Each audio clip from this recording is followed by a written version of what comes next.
everything that I brought down on our regular grocery list, read the ingredients, and I would get to the end and there would be something in there. And I remember just bursting into tears.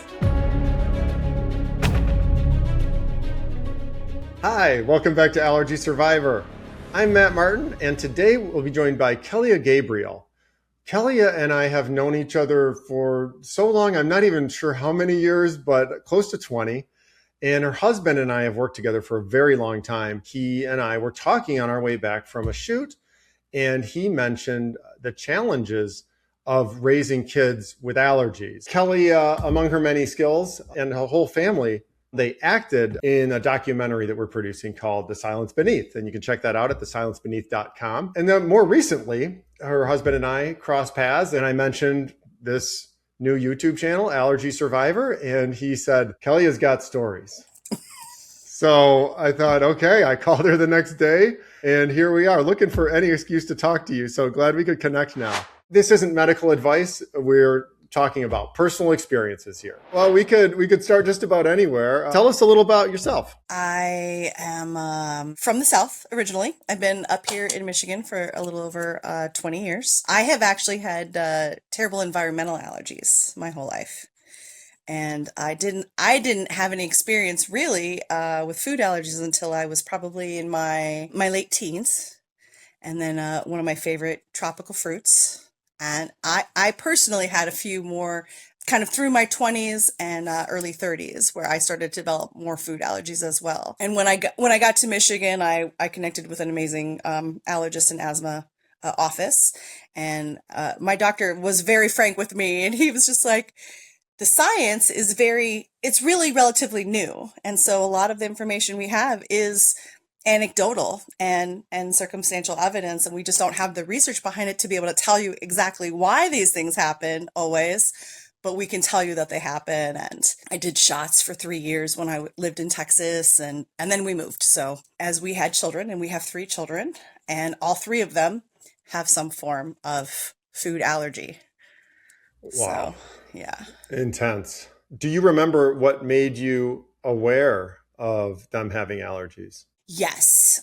When my oldest was born, I exclusively breastfed. She had gotten a terrible rash all over her whole body. And as you know, right, newborns get like the body acne, right? We experienced that too. Right. But hers, it didn't go away. And then it began to progress. Some areas actually became like blisters. I was just at a loss. I didn't know what to do. And I went to my doctor and had an amazing PCP at the time who said, it's very possible that she has an allergy, a food allergy. And because the proteins can be expressed in breast milk, here's the list of the top 8, and you can just cut them out and see if anything helps. And I almost cried because the list was, all the things that we ate. So she said, okay, it's okay. How about we cut out these top 2 first and give it at least 4 weeks, which was a surprise to me because I didn't realize it took weeks for proteins to work their way out of your body. It turned out it was dairy. And as soon as I cut it out of my diet, she got better within a week or 2. She was probably 2-ish. And then that's the thing, as you are probably aware from personal experience, not everybody puts the same weight on food allergies. And we were all sort of raised and taught different methodologies over the years, because at one time it was like, oh, just keep giving it to them. And then when my children were small, it was eliminate it completely. And I believe it's kind of come back around to exposure therapy in small controlled amounts now, because I caught people sneaking things to her, that I knew had things. Oh, wow. Because they wouldn't think about it. They would just be, oh, 1 cookie won't hurt her. Mm-hmm.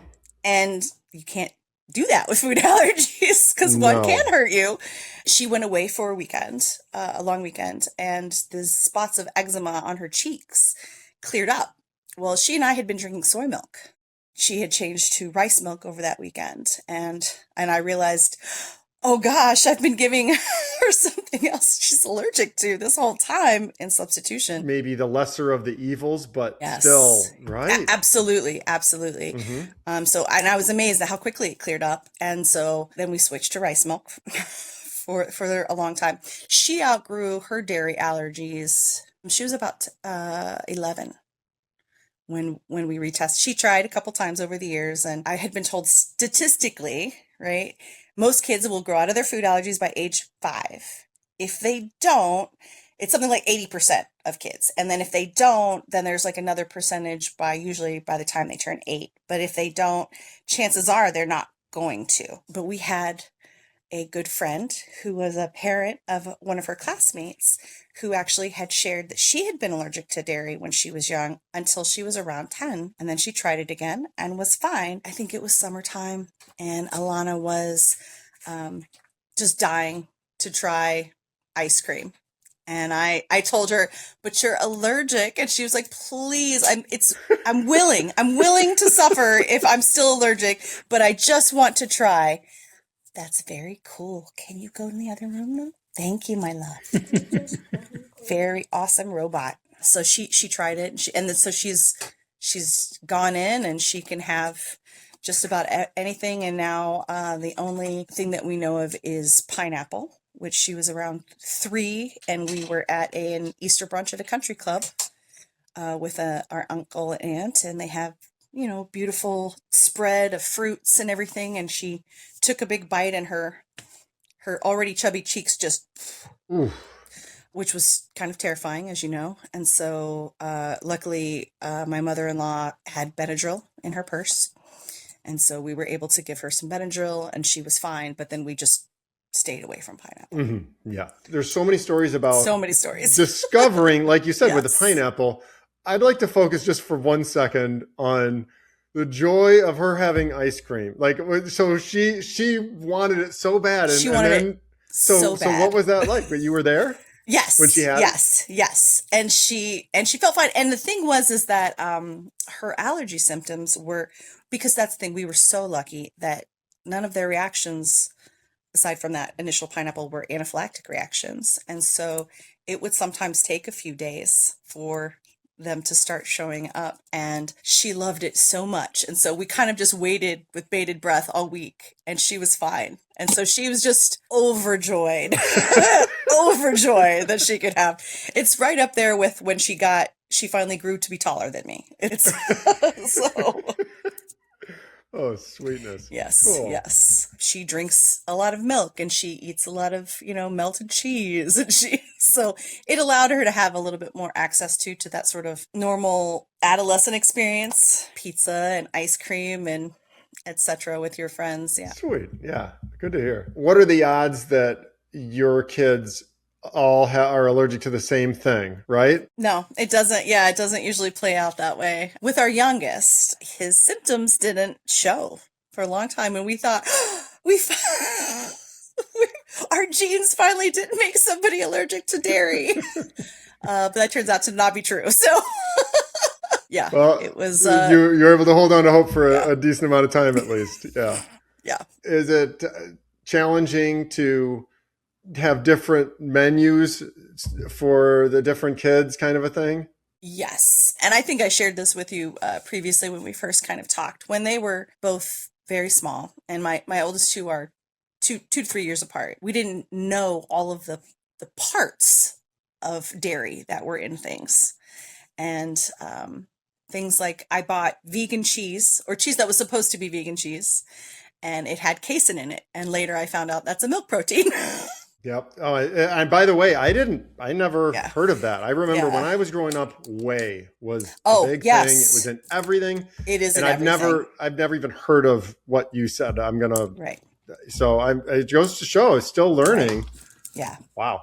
Yeah. Everything from those like small parts and having to learn to then my second child had a much longer list of allergies. And honestly, with him, there were some associated health conditions. And so we kind of did a patch testing, which is after the blood work and the scratch testing, which I was told recently they don't really do anymore. We ended up just anything that had a remote reaction on him, we just cut out. And his health improved so much that we just stayed on an elimination diet. But having that initial list, like I have a very vivid memory of it was in Kroger, and everything that I, brought down on our regular grocery list, I was having to read the ingredients, and I would get to the end and there would be something in there. And I remember just bursting into tears at, one point, because I just felt like I couldn't find anything already made,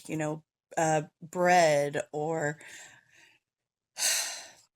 cereal even I had a hard time with because malted barley was in a lot of things, and my youngest can't have barley. So brutal. Like you're going down like row by row, line by line, and you can't just look at the bold stuff. And then less than 2%, and it's crushing. Right. And there was probably a point where I was making 3 to 4 different meals, because I would make dinner for, Jason and I, and then I would make something for my daughter, and then I would make something completely different that would be what I thought was allergy safe for my son. And I kind of I was overwhelmed and had a little bit of a mental breakdown. Who wouldn't I mean, be? I just I had can't imagine. and Jason just told me, and I was like, I just can't, because then in the manner of all children, you're going to have those nights where you've made something and you put it in front of them and they don't taste it, they don't look at it, they just say, I don't like it. I'm not going to eat this. That's totally age and developmentally appropriate, but it knocked me for a loop. Yeah. And we had one rough night like that, and he just kind of put his arms around me and I said, I just don't know what to do. And he said, why are you making all these dinners? Why? You don't have to. Let's just all eat the same thing, and it'll be fine. And part of that was our youngest not understanding why at the time why he had a different meal than us, because he was still so little, and wanting to eat what we ate, even though it wasn't safe. So for I would say for 3 or 4 years, we did that until he was a little older and understood. And then I was able to switch some of the ingredients. Like I will make the same, say if I make a red sauce for dinner for pasta, I'll make the same sauce, but then I'll make him just a separate pot of noodles, and the rest of us can have gluten noodles. But I've tried to sort of stay mostly with stainless steel for my cooking, pots and pans, because I feel I don't have a dishwasher. So anything has to be cleaned by hand, and I feel like I can, using hot water and just a scrubby and soap, I can actually get those clean and they're safe. We're safer from cross-contamination. I absolutely have acquaintances and friends who have to have completely separate sets of things in their kitchen, or have to have things that just aren't allowed in their house, period. And luckily we're not at that particular point. Well, that's good. You have a system. It's hard earned. Yes. And like you said, that's a difficult age when they just want what you have or what you're eating, and they don't understand. And articulating that both ways is challenging. As far as the outside world, what was it like when they're going out in the world for the first time, going to school, that type of thing? For us, it was pretty difficult actually at first, because my daughter had food allergies, and at the time the school system didn't really accommodate in the same way, and because products weren't available. There was her, and there was another young man in her class who was had anaphylactic allergies to dairy. I just packed her lunch, and she didn't get the school lunch, and it made her feel sad and different, and she just wanted the same thing all of her friends had. Same thing happened with her brother. We kind of were able to circumvent it a little bit because they were still able to have the juice that comes with the breakfast. And so they would still sit, and because at one point I had just tried, like, well, what if I send your breakfast? But it didn't work too well. So then they would just have breakfast at home. They would go and sit and have juice with their friends while their friends ate breakfast, and then they would start their academic day. For my daughter, it was easier because she had fewer allergies that I can cook around in a way that is not as obvious taste-wise. And when she was young, as you mentioned, whey it's just in everything. And it's wonderful that they found a way to use a waste product to enrich our foods, but it is in everything. And so I cook from scratch, and I just always have since then. I already tended to cook like our dinners, but after that, I found I had to pretty much just make most things. And then I learned which like grocery stores carry more allergy safe foods. Like Aldi's is amazing on that front. I could do things like I could bake safe cupcakes for her birthday to take in for her class.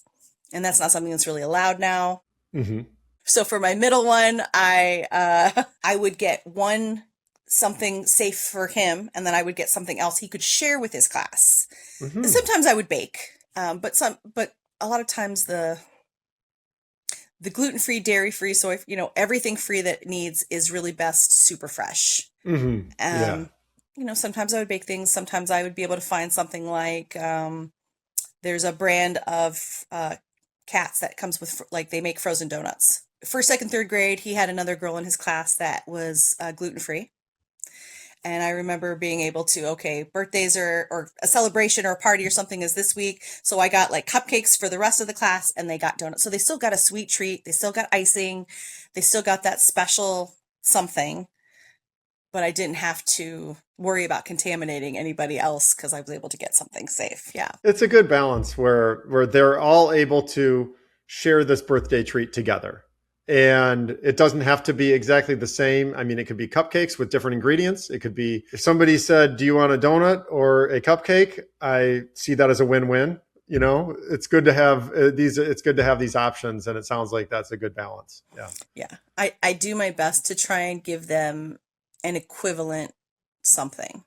Um, uh, Now my middle one also has he has the longest list because he also has a condition so we knew he had food allergies when he was around, I feel like it was around 3 that we started getting diagnosed with those. And I had been saying since he was born to my doctor, like something's not right.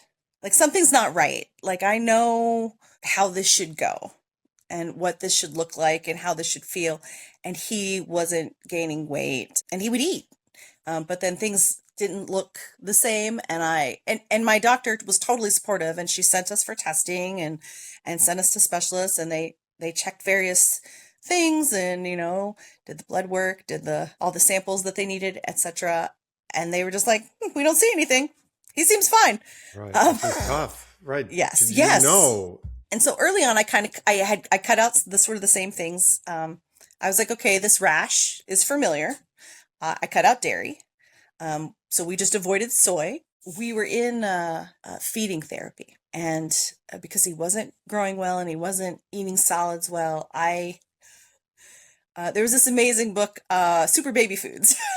And so I was making him oatmeal, and I was just cramming it full of things that I thought were healthy, carrots and zucchini and pumpkin and all this stuff, and giving it to him every day. And he would eat 2 or 3 bowls of oatmeal mixed with all the, flaxseed and everything I could think of. And we found that he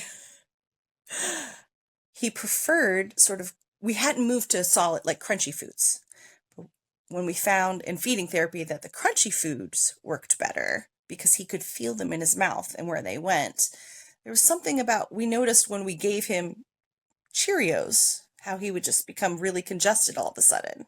And she said, maybe he's allergic to oats. And it was shortly before the patch testing. And so when we got the allergy list back, all the things that are not typical allergies were things that I had been putting in the oatmeal. He can't have anything from the squash family. So no melon, no zucchini, nothing. And that had been a large part of our diet. He's allergic to carrots. He's allergic to oats. So Oh my gosh. yes, it was so terrifying to know that I had just been loading him up and filling his body full of the things that were causing him problems. And so we We did, like I said, we did a hard elimination diet. We cut out everything that he reacted even a little bit to. Because of some other health conditions, his growth is not on a typical scale, but the growth that we saw after that was markedly increased, and he did so much better after that. That is incredible. I mean, in fairness, I mean, I was shocked when you said Cheerios. There's a woman, you may be aware, she can only eat oats and hypoallergenic baby formula. Oats are like the safest thing, and Cheerios are great because they've got, Right. you know, they're fortified and Right. wow. I mean, it's great that you got to the bottom of it. But that's, yeah, I mean, you had already kind of been through the ropes, and that's considered a safe food, but you never know, I guess. That's, wow. I'm no idea. It's good that you did get to the bottom of it. That's not an obvious thing. No, and so part of it is, so he has it's an additional and associated condition called eosinophilic esophagitis. When his body, I just did an endoscopy 2 days ago for that exact thing. Yeah. Mm-hmm. There you go. Yeah. And so they just said, they were like, look, it's at the time, it was pretty rare diagnostically. And so they said, we're going to have to do some scopes. And he had GERD really bad when he was younger. So he'd already had some scopes. He'd had a pH probe when he was younger, all those things. And they hadn't seen anything.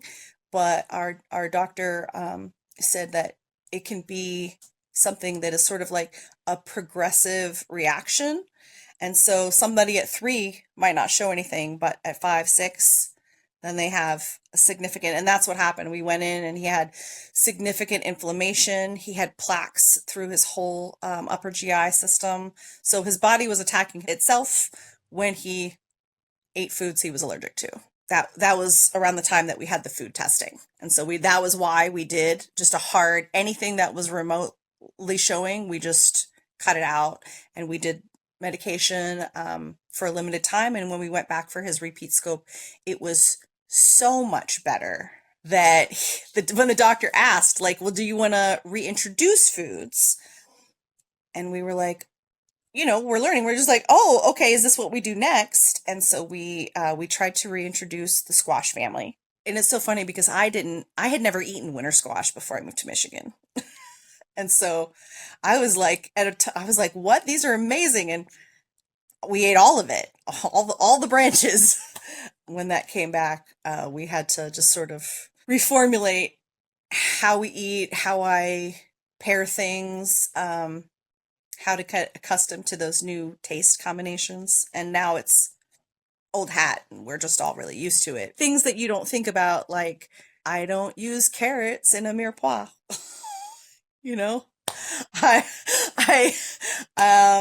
I can't use soy sauce, so I tend to use Worcestershire sauce for that sort of base flavor for stuff. I had to find ways to approximate things, at least for our family taste buds.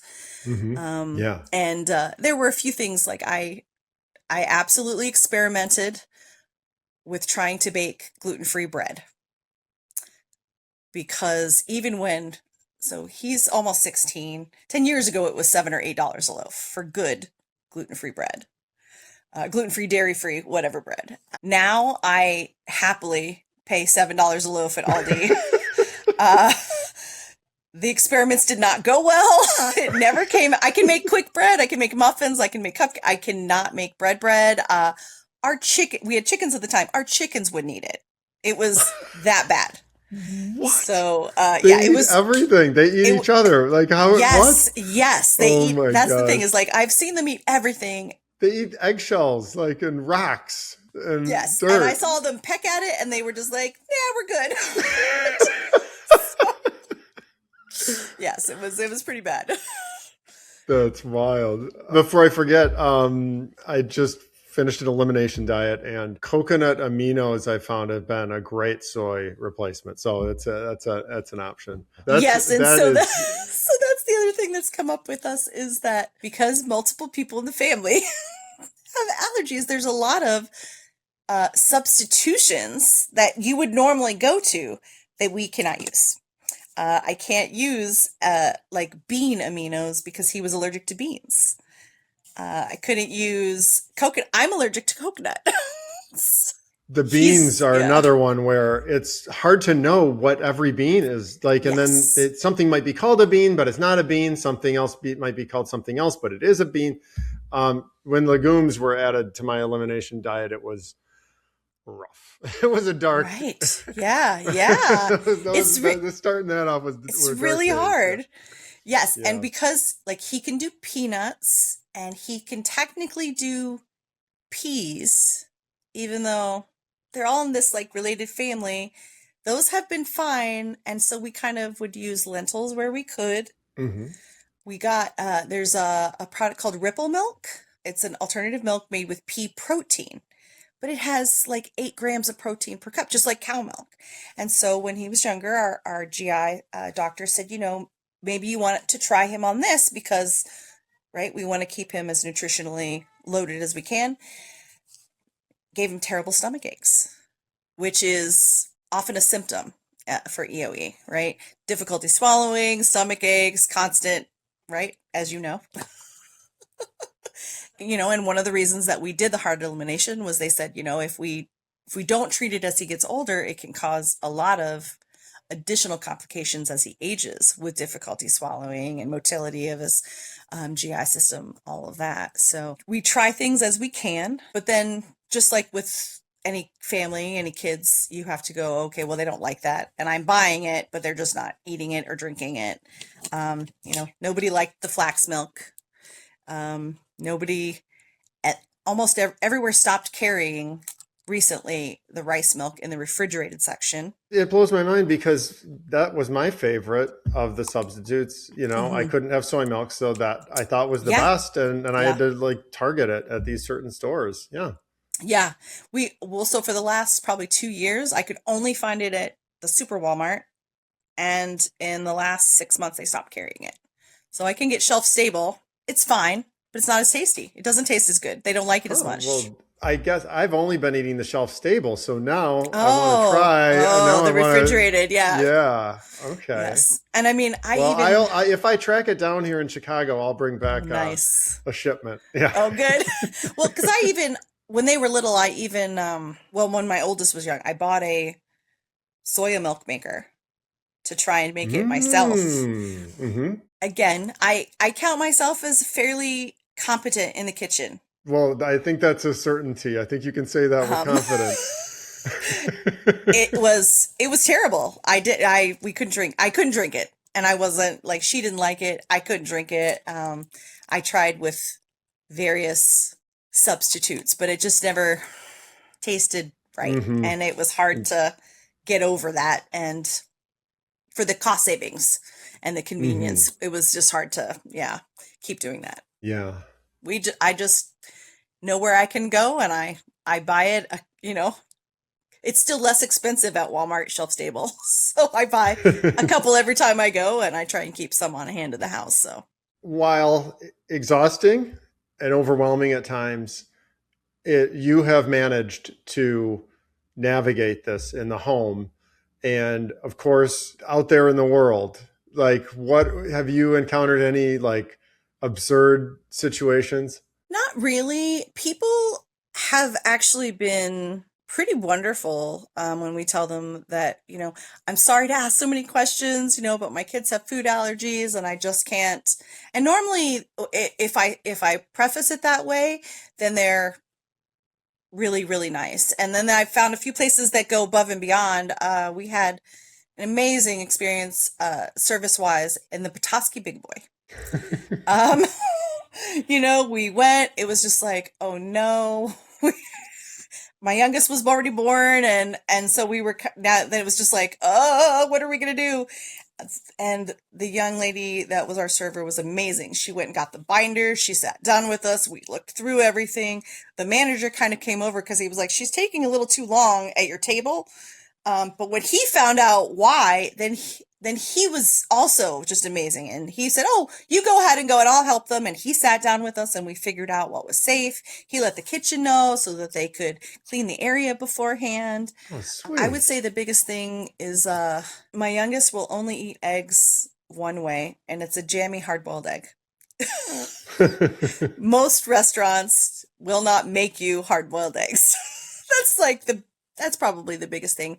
Only because now I'm really used to it and it's second nature to plan, right? I try not to leave the house if it's going to be close to a mealtime unless I've given them something to eat.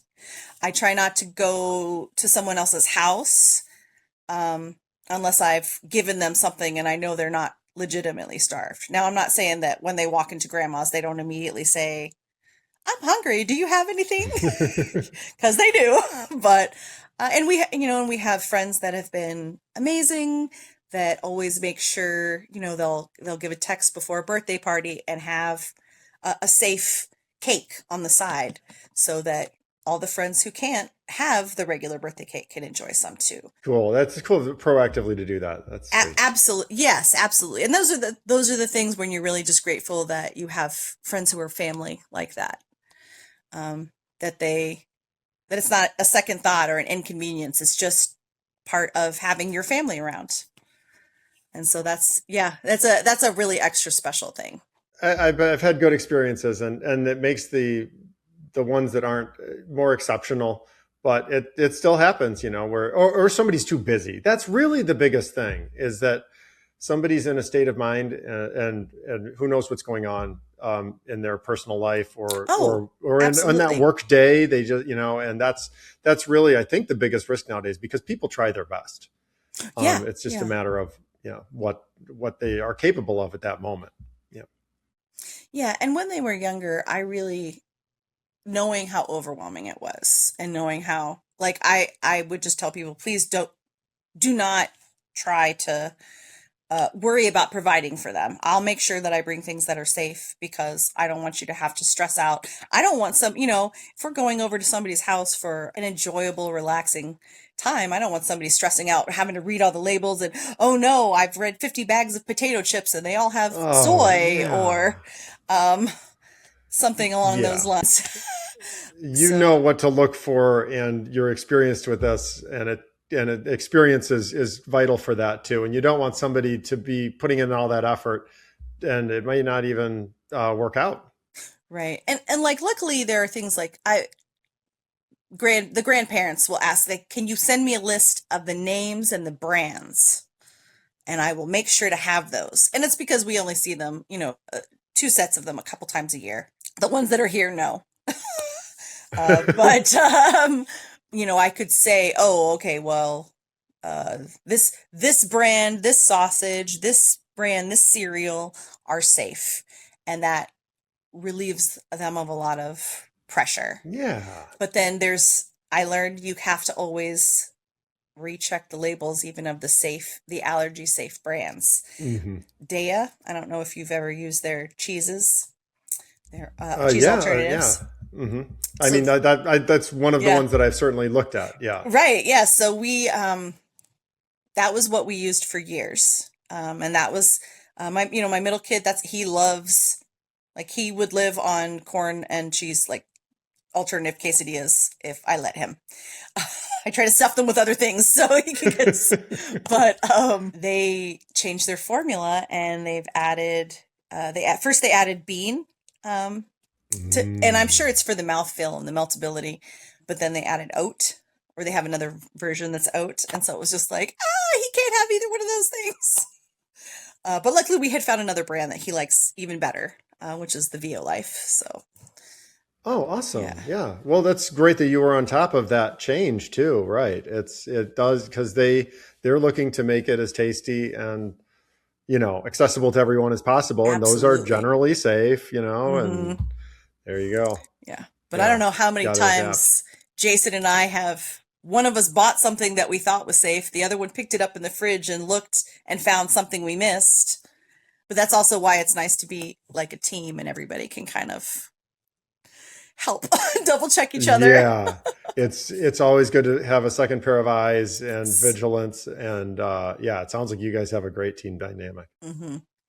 Well, and I mean, I never even knew that you had allergies until we talked about this. Yeah. So, and that's part of the story, is why I didn't talk about it for so long. Yeah. I'm glad we're talking about it now. And every one of these conversations, like, I'm learning more things, and it's Much better to learn it this way than to learn it the hard way. Yes, I had a girlfriend who had to stop letting her son visit his grandparents because, as we talked about, they were very much, it won't hurt him, and he was a kid who had to use EpiPens. I can't, I can't wrap my head around that because everybody in my circle has been so supportive in this kind of roller coastery journey. And real quick, I just wanted to touch on the difference between when my olders went to school and when my youngest has gone to school, because he was in preschool last year. We had the note from the doctor. So because we had the paperwork, the school district was required to supply him with allergy safe food. Mm. In general, the GSRP Great Start Readiness Program, which is a universal preschool, and they kind of braided all those together here in Michigan in the last year or two. Hmm. Part of their funding comes from a federal nutrition grant. So they're required to supply the kids with balanced and nutritious meals, and we're not supposed to send food with them. Huh. It was a complicated journey this year because he also started having some other concerns around food where I think maybe there's more that we haven't figured out. They would send him gluten-free muffin or a gluten-free bread sandwich with safe meat. You know, whether he ate it or not was different, but they provided it, including soy never showed up on any of his tests in any way. So he was drinking soy milk at school. But it can be hard in the house because there's a list of things that one is allergic to that is safe for the other one, and vice versa. Like one of them can have almonds. My middle one can have almonds, but my youngest one can't. My older one can have chocolate. My younger one can't. But my older one can't have oats, and my younger one basically lives on them. Well, and finding a commonality or finding some universal safe food, it becomes exponential. And Yes. with the elimination diet, for example, the first one, I didn't, I had some foods restricted. And then you're heavily relying on these alternative things. Like you mentioned pea protein. Right. And then all of a sudden, then you take out legumes and boom, it's just like you take out one thing and it's just like all these vegan foods and gluten-free foods are heavily resting on that. Dairy, all of those, they're all looking for these substitutes, and they're so amazing what they can do with these ingredients. Yes, absolutely. But they lean on them, and then it's a lot, and it's easy to say one ingredient or one category, but when you compare them, cross-check, it really is expansive. Yeah, Absolutely. Especially so. My situation, I've been really blessed because I was able to be a stay-at-home mom. I had the opportunity to go, okay, I'm going to do my grocery shopping and I'm going to go to this store for this and this store for this and this store for this so that I can afford all of these safe alternatives, or so I can find the things that I need. Most people don't have if you're working in a 9 to 5 or 6 to 6 or something, you don't have time to go to 3 different grocery stores. That people don't have time to come home and cook a meal from scratch every night. I am very privileged in that aspect that I had that opportunity to be able to go, okay, well, I know I'm going to have to feed my kids for a week. I drop them off at school. So now let me go, okay, I'm going to make, quick bread muffins for the week, or I can start dinner now at, 2 before I leave for work, in a way that many families don't have that opportunity. So it's a lot of work that requires a lot of time, and that on top of a full-time job. I mean, only so much is realistic. What advice would you give to parents raising children with allergies? Maybe they're starting this journey. What would be something that you would convey?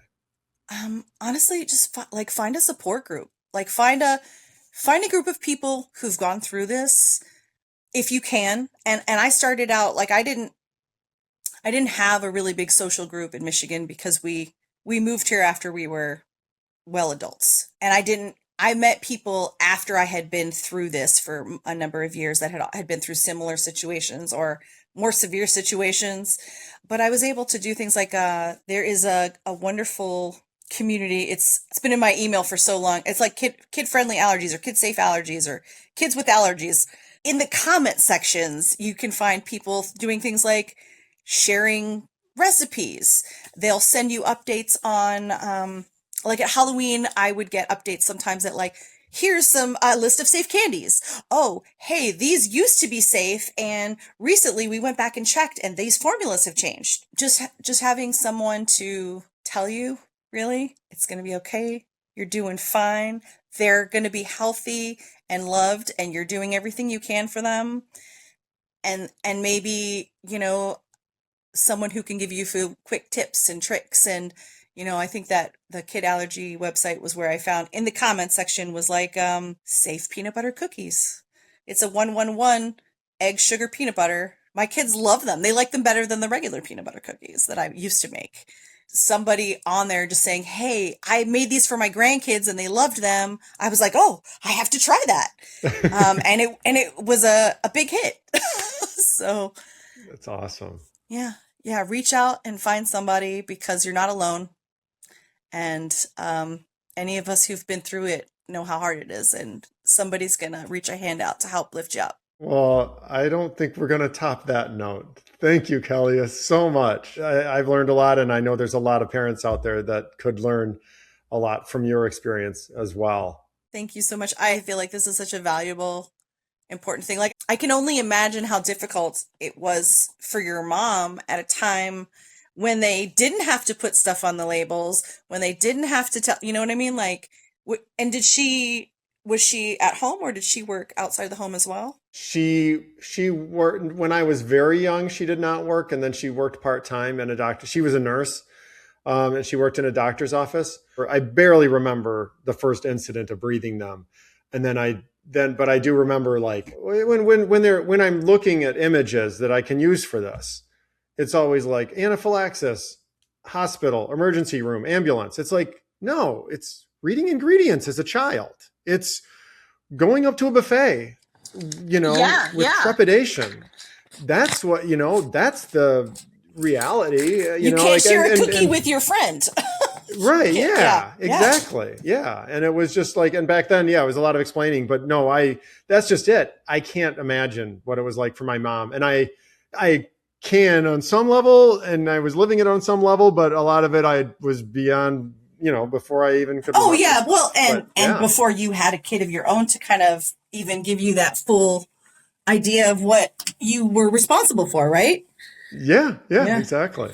And well, thank goodness she was a nurse to be able to recognize that. It was, but at the same time, I felt like she probably felt the responsible, like she's capable of doing everything, so she put it on her shoulders too. She had a lot of faith, and she was very religious, and I think that helped her too. Like, oh yes, she needed everything to help navigate it, and it's amazing it worked out. Yeah.